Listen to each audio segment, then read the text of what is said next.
Today we're going to examine the new covenant, because there's a new covenant that Yah talks about in the Old Testament, but there's also a new covenant that Jesus or Yeshua talks about in the New Testament. And what people don't realize is the true new covenant, it reveals who the true children of Israel are.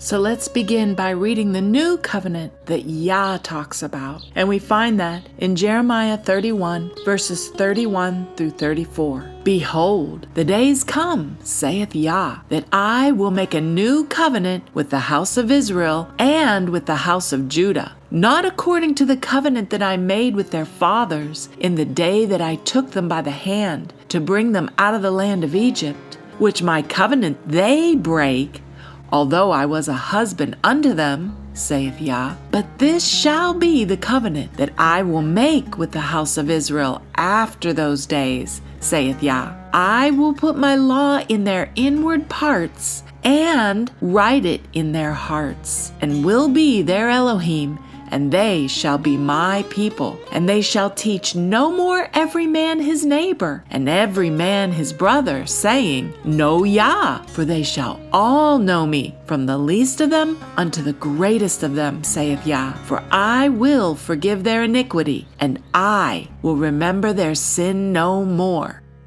So who does Yah say this new covenant is with? He says it's with the house of Israel and the house of Judah. That's it. Not new people called Christians, and not for everyone. And what does Yah say he will write in them? His law, not a different law. He doesn't get rid of the law because it's too difficult. No. So why is Yah saying there will be a new or a renewed covenant? Because this new covenant is with the same people, but this time the Torah or the law will be written in their inward parts and in their hearts. And they will all know Yah, and they will be obedient to Yah this time because the law is inside them, not written on stone. And guess what else this says? That Yah will forgive their sins and remember them no more. There is no mention of any man dying for their sins.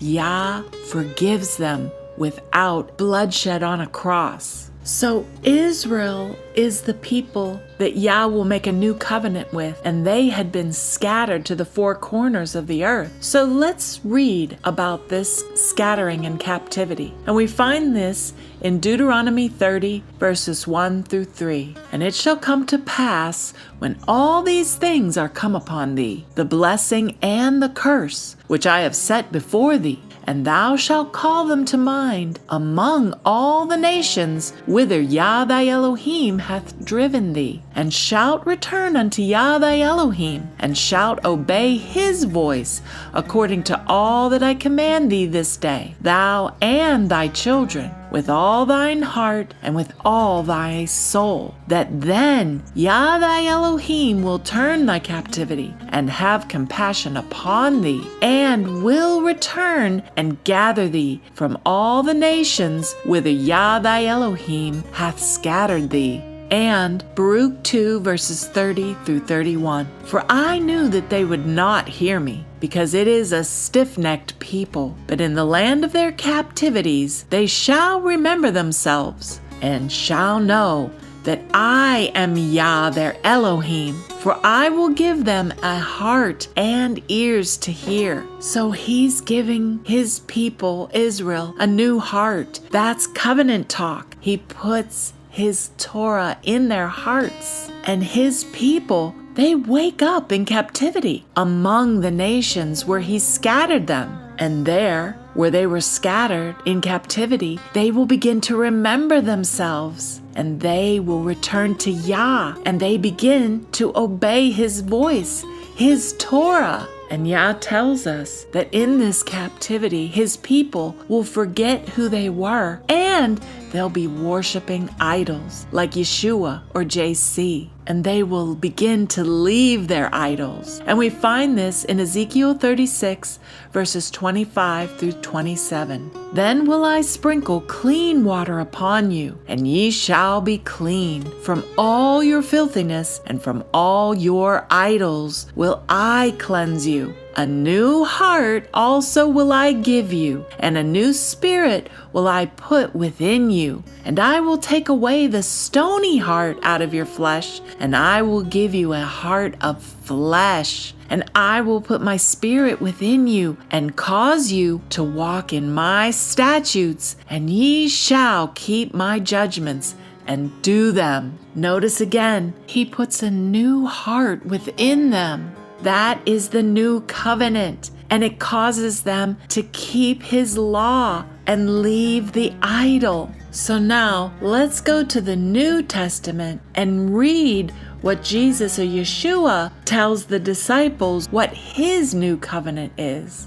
And we find this in Luke 22, verses 19 through 20. And he, Jesus, took bread and gave thanks and brake it and gave unto them, saying, This is my body which is given for you. This do in remembrance of me. Likewise also the cup after supper, saying, This cup is the new covenant in my blood, which is shed for you. Matthew 26, verses 27 through 28. And he took the cup and gave thanks, and gave it to them, saying, Drink ye all of it, for this is my blood of the new covenant, which is shed for many for the remission of sins. And Mark 14, verses 23 through 24. And he took the cup, and when he had given thanks, he gave it to them, and they all drank of it. And he said unto them, This is my blood of the new covenant, which is shed for many.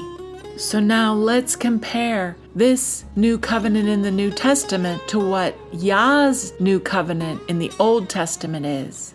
Yah's new covenant is only with his people Israel, who are scattered in captivity. And in captivity, they return to Yah. They come out of worshiping idols. And Yah cleanses them and gives them a new heart and writes his law on their inward parts, and they begin to do the law, the Torah. But Jesus or Yeshua's new covenant in the New Testament is given for everyone in the world who drinks his blood and eats his flesh for the remission of their sins.